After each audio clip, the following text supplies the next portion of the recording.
Hello Chetan గారు. నమస్తే madam. Chetan గారు, ఇప్పుడు డయాబెటిస్ అంటే మనకి టైప్ 1, టైప్ 2 అంటూ ఉంటారండి. అసలు ఏంటంటారు డిఫరెన్స్ వాటి రెండిటికి?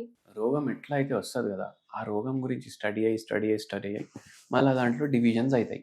హుహు. మీరు టైప్ 1, టైప్ 2 అంటున్నారు. హ్మ్. కొత్త టైప్‌లు వస్తూనే ఉన్నాయి. టైప్ 5 గూడా వచ్చింది. టైప్ 5 వరకు వెళ్ళిపోయిందా అప్పుడే? ఓహ్! టైప్ 5 గూడా వచ్చింది. ఓకే. అయితే ఏందంటే కానీ ఫస్ట్ టైప్ 1, టైప్ 2 అర్థం అవ్వాలి అంటే హ్మ్.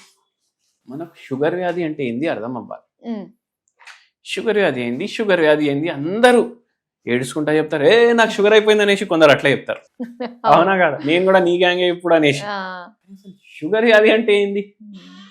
ఏమైతదంటే మన బాడీలో ఒక ఆర్గన్ ఉంటది. ప్యాన్‌క్రియాస్ అనేసి ఆర్గన్ మనకు డైరెక్ట్‌లీనో, ఇండైరెక్ట్‌లీనో జీర్ణ వ్యవస్థ కోసం హెల్ప్ చేస్తది. హ్మ్. జీర్ణ వ్యవస్థకి ఎట్లా హెల్ప్ చేస్తది? ఇది ఇన్సులిన్ అనేసి ఒక హార్మోన్ వదులుతది. హ్మ్. హార్మోన్ ఇంబాలెన్స్ అంటాం గదా! అవును. హార్మోన్ ఇంబాలెన్స్ అంటే అందరికి ఏం డౌట్ వస్తదంటే హార్మోన్ ఇంబాలెన్స్ అయితే మనిషికి పీసీఓడీ అయితది. హ్మ్. హార్మోన్ ఇంబాలెన్స్ అయితే పింపల్లు అయితాయి. హ్మ్. హార్మోన్ ఇంబాలెన్స్ అయితే నిద్రలేని సమస్య అయితది. అవును. హార్మోన్ ఇంబాలెన్స్ అంటే డయాబెటిస్ కూడా అర్థమే గదా! హ్మ్. అవునా కాదా? అవునండి. ఇది కూడా ఒక హార్మోన్ రిలీజ్ చేస్తది. హ్మ్. ఇప్పుడు ప్యాన్‌క్రియాస్ ఏం చేస్తదంటే ఇన్సులిన్ రిలీజ్ చేయడం వల్ల ఏమైతది? ఏదైతే మన జీర్ణ వ్యవస్థ అయితుంది. దాంట్లో 3 రకాల మాక్రో న్యూట్రియంట్స్ ఉంటాయి. ఓకే. 3 రకాల మాక్రో న్యూట్రియంట్స్ అంటే ఏమైతదంటే హ్మ్. Carbohydrate, protein, fat. హ్మ్. పప్పు మీరు తిన్నారు. చాయ్ తాగిండ్రు. చాయ్‌లో చక్కెర ఏసుకున్నారు. ఇప్పుడు పప్పు తిన్నారు అంటే పప్పు, అన్నం తిన్నారు. హ్మ్. ఇన్ షార్ట్ హ్మ్. కడుపులో పోతది కదా! హ్మ్. దాని తర్వాత చాయ్ తాగిండ్రు కదా! అంటే దీంట్లో కార్బోహైడ్రేట్ ఉంటది, ప్రోటీన్ ఉంటది, ఫ్యాట్ ఉంటది. హ్మ్. ఇప్పుడు మనం ఓన్లీ కార్బోహైడ్రేట్ గురించి మాట్లాడదాం. ఓకే. పప్పు అట్లనే మన రక్తంలో పోతదా? లేదు. బీట్రూట్ జ్యూస్ కొందరు తాగుతారు. ఫుల్ హ్మ్. తాగుతారు. దాని నెక్స్ట్ డే వాళ్ళకు మోషన్ కూడా జర అదే కలర్ వస్తది. హ్మ్. ఏమైనా రక్తం వచ్చిందా అనేసి ఫస్ట్ భయపడతారు. హ్మ్. తర్వాత వాళ్ళకి ఏం తెలుస్తది? నిన్న బీట్రూట్ తిన్నాం గదా! బీట్రూట్ జ్యూస్ తాగుతున్నాం గదా! హ్మ్. దానివల్ల అయితుంది అనుకుంటా అనేసి హ్మ్. అర్థమైతది. అవును. ఇప్పుడు పప్పు తింటే మన రక్తం ఏమైనా యెల్లో అయిపోతదా? లేదు. కాదు. ఎందుకంటే పప్పు తిన్నా, రొట్టె తిన్నా దాంట్లో ఈ మాక్రో న్యూట్రియంట్స్ ఉంటాయి. హుహు. ఇప్పుడు దాన్ని బ్రేక్ డౌన్ చేయాలి. ఓకే. ఎందుకంటే అబ్జార్బ్ చేసుకోవాలి. హ్మ్. అయితే గ్లూకోజ్ మెటబాలిజం అంటారు. హ్మ్.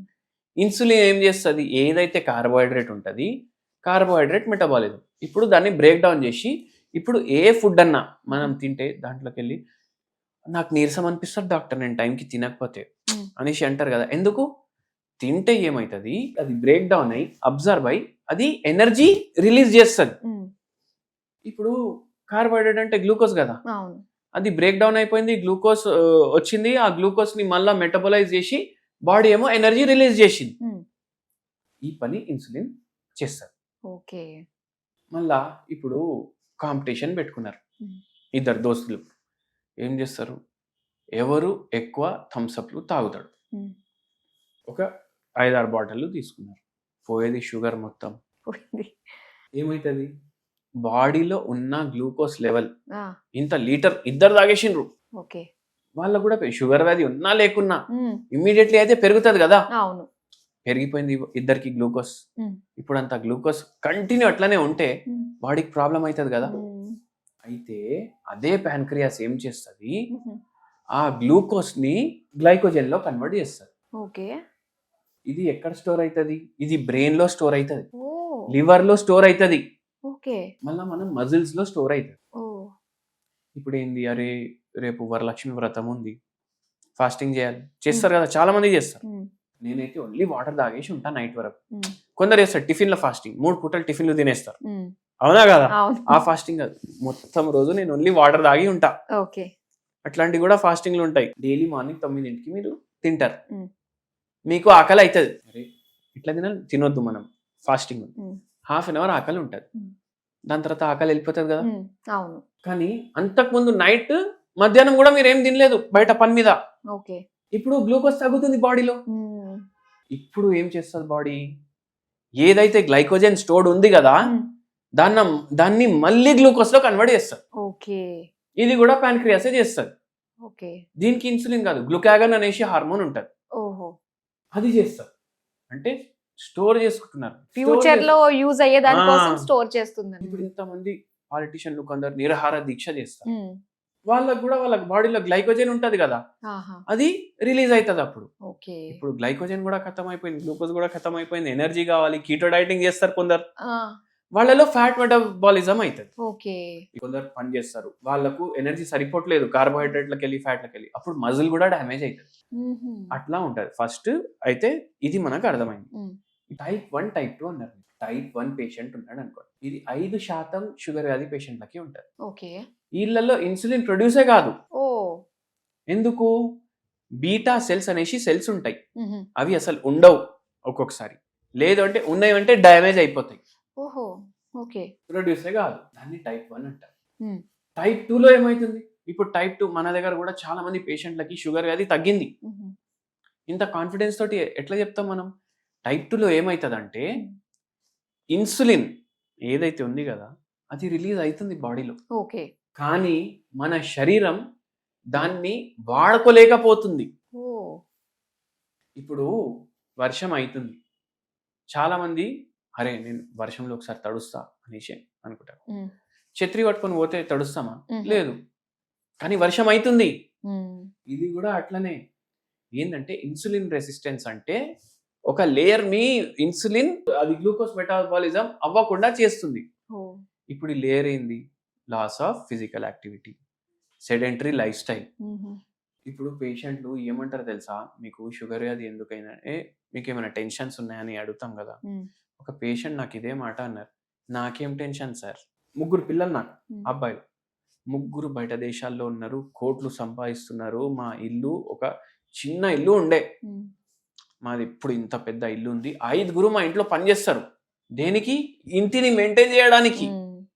ఏది తక్కువ లేదు. డైలీ మళ్ళీ 2 పిల్లలు అయితే డైలీ మాట్లాడతారు, ఒకరేమో ఒక 2-3 డేస్ వదిలేసి మాట్లాడతారు.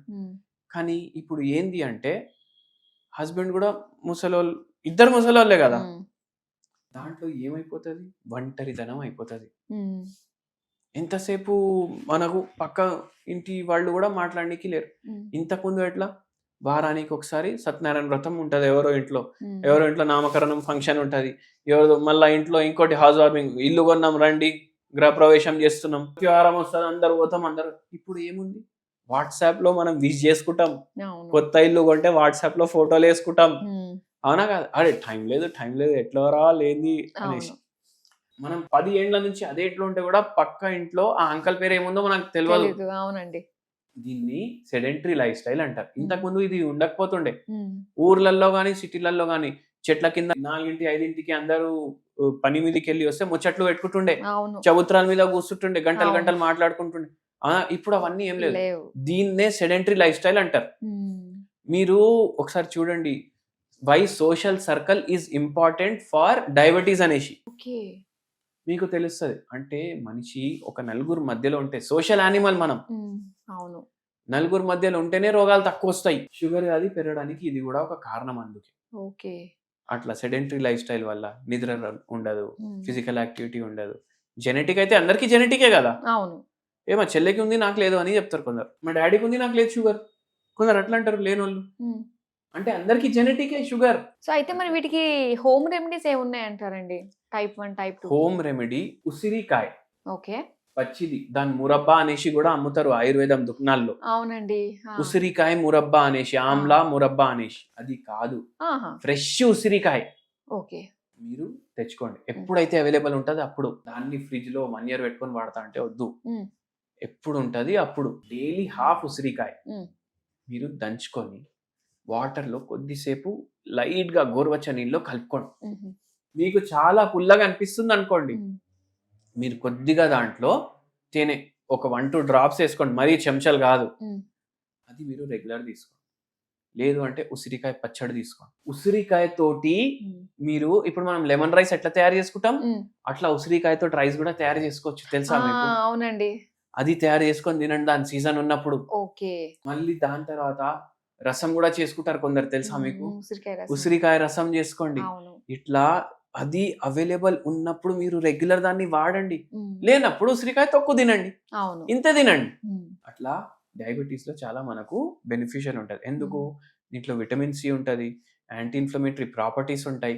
మళ్ళీ షుగర్ వ్యాధి పేషెంట్లో వాళ్ళకి తెలియకుండానే బాడీ లోపట చాలా చేంజెస్ వస్తాయి. ఆక్సిడేటివ్ స్ట్రెస్ పెరుగుతుంది, అది కూడా తగ్గించడానికి ఇది హెల్ప్ చేస్తుంది. ఓకే. అయితే అందుకే ఉసిరికాయ రెగ్యులర్లీ మీరు వాడండి. 5-6 నెలలు అయితే కంటిన్యూ వస్తుంది, నెలలో అవును. ఇయర్ లో అవునండి. ఖచ్చితంగా డైలీ ఏదో రూపంలో మీ డైట్ లో ఇంక్లూడ్ చేయండి. థ్యాంక్ యూ సో మచ్ అండి. టైప్ 1, టైప్ 2కి మంచి హోమ్ రెమెడీ మాకు తెలియజేసినందుకు థ్యాంక్ యూ సో మచ్.